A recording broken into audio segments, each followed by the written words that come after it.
Why do people want to be recognized? Everyone wants to be recognized. In transactional analysis, these recognition stimuli are called strokes.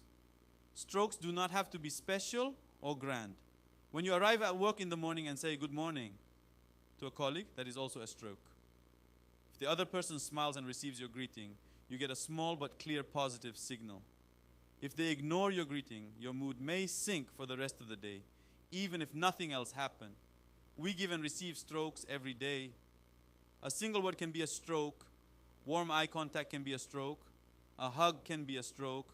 A handwritten note can be a stroke. What matters is not the size. What matters is whether the signal, I see that you are here, is delivered. People cannot live fully on food alone. The mind also needs to be fed. One kind of food for the mind is strokes. People need the feeling that someone sees them, responds to them, and receives them.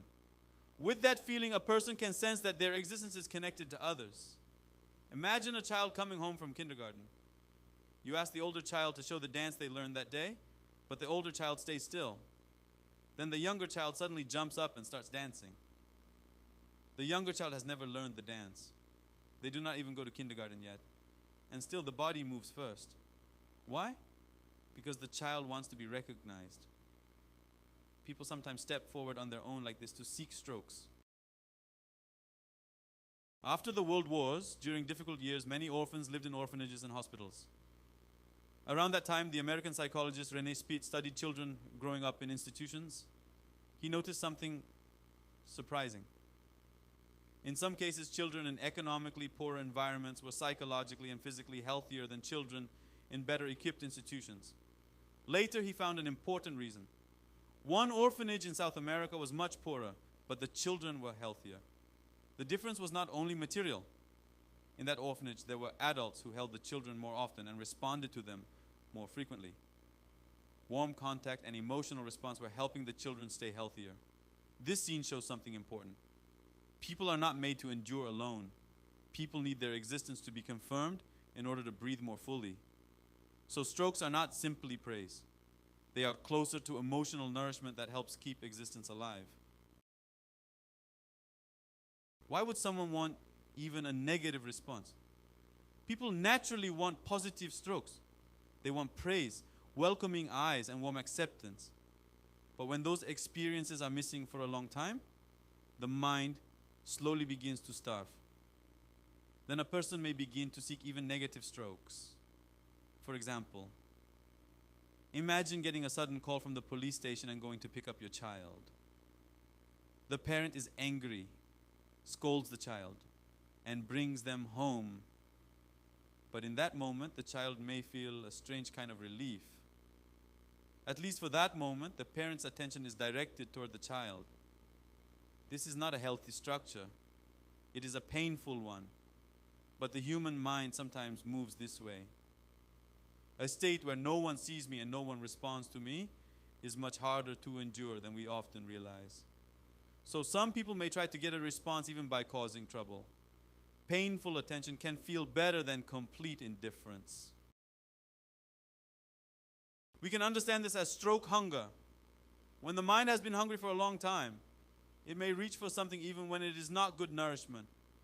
The place where good recognition has been cut off may try to fill itself with a bad response. The children in The Sound of Music show a similar structure. Because they did not receive enough warm attention from their father, they tried to draw responses by bothering the governesses. When good attention was not available, they tried to get bad attention. From this angle, problem behavior can begin to look a little different.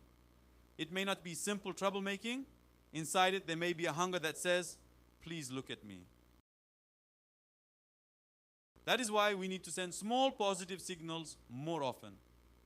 When we understand strokes, we can also understand why praise matters.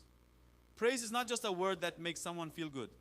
Praise teaches that there is a better way to receive attention. When a child does even a very small thing well, it matters that someone responds. That is how the child learns to receive strokes in a positive way. On the other hand, if a child is always ignored or receives attention only when doing something wrong, The child's way of seeking attention may become rougher over time. So we should not respond strongly only to bad behavior. We also need to respond to small, desirable actions. That is often much more helpful in changing a person's direction. Strokes are not a grand technique. They can be offered through very small things. A short greeting, a small compliment, a light smile, or warm eyes. What matters is not evaluating the other person. What matters is recognizing that the person exists. Malicious comments can also be seen through the structure of strokes. The same principle appears online. Among people who leave malicious comments, some may be starved for strokes. They may have tried to receive attention in positive ways and been rejected many times. Or they may have learned that good methods do not make them visible. Then drawing even a negative response can start to feel like a success. If someone replies in anger, the purpose may already be achieved, no matter what the reply says. The experience, I got a response itself, becomes a stroke. So when we respond to malicious comments, we need to look not only at the content, we also need to look at the response structure the person is trying to create. In some cases, no response can be a stronger message than persuasion. The person needs to learn that malicious comments do not bring the desired stroke. Of course, this does not mean we should ignore all criticism. Criticism and attack are different. Criticism can deal with content. Attack often aims at the response itself more than the content. So we need to distinguish what deserves an answer and what does not need a response. Now let's return to the 6 minds. CP, NP, AFC, AC, SC. At the base of these 6 ego states, there is often a shared root. That root is the wish to be recognized. In other words, it is the wish to receive strokes, whether positive or negative. A person with high CP may step forward, set standards, and want their strength and rightness to be recognized. A person with high NP may want to confirm their value and warmth by caring for and helping others. A person with high A may want recognition for the sense that they see more accurately through logic and judgment. A person with high FC may want to draw attention and response by expressing their thoughts and feelings. A person with high AC may want to be recognized as a good enough person by enduring, adjusting, and being considerate. A person with high SC may want to confirm that they are not simply buried in the ordinary, but standing in their own way. Of course, just because people move towards strokes does not mean they always receive the positive strokes they want. Sometimes relationships become tangled because of the wish to be recognized. A helping heart may become a burden. The force that sets standards may be read as control. The desire to express may create conflict. But what matters is that at the base of the 6 ego states, there is often a mind saying, please look at me. This does not mean we should explain all 6 ego states only through the need for recognition.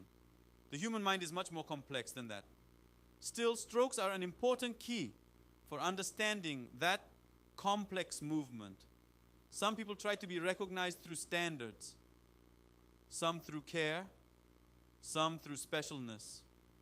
Even when the outside looks different, underneath it, there may be a longing to have one's existence confirmed. People also live on attention. We often say that people live by eating food. But people also live by receiving attention. A welcoming greeting, a short compliment, warm eyes, a small reply, a light touch. These things can keep the mind alive. When we understand strokes, behavior begins to look a little different. Why does that person try so hard to draw attention? Why does that child keep doing things that will get them scolded? Why do some people always want to help others? Why do some people always need to win? Behind those questions, there is often a simple longing. Please look at me. Please recognize that I am here. We should not forget this when reading an egogram. If we look only at the height of the graph, we see behavior. But when we look together with strokes, we begin to see the hunger behind that behavior. We begin to see what a person is hungry for and through what method they are trying to be recognized. Understanding a person does not mean looking only at what appears on the outside. It also means reading what the person is hungry for and through what method they are trying to confirm their existence. Knowing strokes ultimately means recognizing the hunger of the mind behind the person's behavior. The same is true when we read an egogram. If we look only at the height of the ego states, we see responses. But when we look together with strokes, we also see what kind of existence confirmation those responses are moving toward. So strokes are not a concept for evaluating people. They are a concept for carefully reading the structure of how one person is saying, please look at me.